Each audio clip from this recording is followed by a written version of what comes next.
Guys, magandang tanghali sa inyong lahat.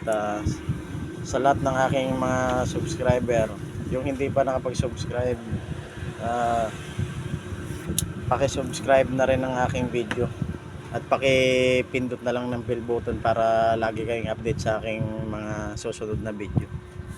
Ayan guys, ito na yung update kanina sa Gansklar na Blanco. Yan, hindi ko na, pasensya na, hindi ko na nakita yung pagkat ko kasi wala yung maghahawak ng camera ko guys. May ginagawa, may trabaho kasi. Kaya ito na yun guys,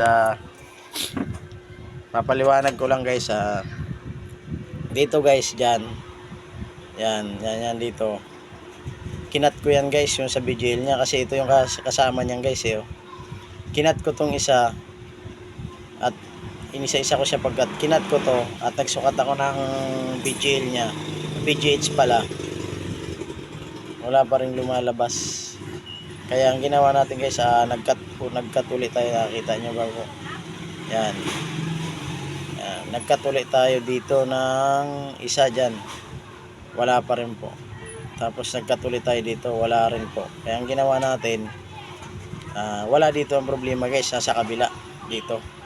Yan, dito sa kabila guys, wait lang yan, kinat natin to guys. Kinat ko to, itong isa na to, yan guys. Pasensya na, malabo yung camera natin, malikot. Yan, kinat ko yan guys, hindi pa rin, kaya tumawid tayo dito sa kabila, dito sa isa. Yan, nung kinat ko yan, pagkatapos kong ikat at tinisting ko, sukatan ng yung bion niya, yun yung bion, nagkaroon siya guys ng 32 volts at saka negative 6. Yan, kaya so ibig sabihin guys, wala yung problema dito sa kabila, wala dito. Kaya ginawa natin, dinuktong ulit natin yung kinat natin dito. Yan, nakita nyo ba, nakaduktong yan guys. Yan, nakaduktong. Yan, nakaduktong yan. Ang may problema niya guys dito sa kabila, sa loob mismo ng panel top board niya may problema. Kaya magandang araw sa mga master. Kaya okay na siya guys. Yung hindi pa nakapag-subscriber ng aking YouTube channel, pakipindot na lang ng bell button para ma-update ko kayo sa aking mga susunod na mga video gagawin. At yan. At ito guys, update na, ipa-plug in na natin guys. Pa-plug in na natin Yan, pa-plug in na natin. Pa-plug in na natin guys. Bubuksan na natin. Tapos yan, magsusukat tayo ng ito guys. Yan. Ito yung digital tester natin guys. Kasi na malabo eh. Susukatan na natin guys kung meron na siya. Nakita nyo ba guys? Sensya na guys.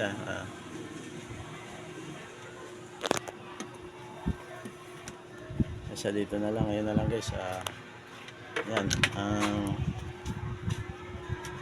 ito ipa-plug in na natin guys.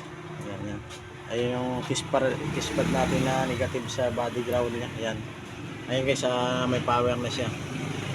Ayun, on ko lang guys, power on ko lang para makita natin. Yan ayan guys, nagkulay green na guys. Kita nyo po, yan, nagkulay green na po. At magsusukat tayo guys ng BGL bion kung meron na siya. Yan, sukatin natin. Yan, yan guys.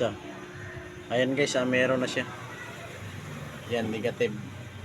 Yan, BGL. Tapos yung 1.8 guys, meron na rin siya. Tapos yung yan 3.3 meron na rin. Kompleto na siya guys. So ibig sabihin guys, pag mga ganyang pag ganyang kumpleto na siya ng supply, so ibig sabihin may display na siya. Kaya tara, let's tingnan natin ng display kung anong itsura ng display niya, kung normal ba siya o ano. Tingnan natin ha. Okay guys, sisilipin na natin kung may display na. Ayun, no, success guys. Yan, ang tatak niya is Gansklar. Yan, success. Okay yung LCD niya guys, so clear na clear pa, wala pang ano. Yan, wala pa siyang kahit na anong ano, kahit anong mancha, kahit guhit-guhit, wala. Kaya clear na clear yung tao. Kaya salamat naman sa araw na to ngayon at na gawa rin natin yung TV ng tropa natin, kasi 1 month na raw sa kanya to. Nakuha na ng mayari.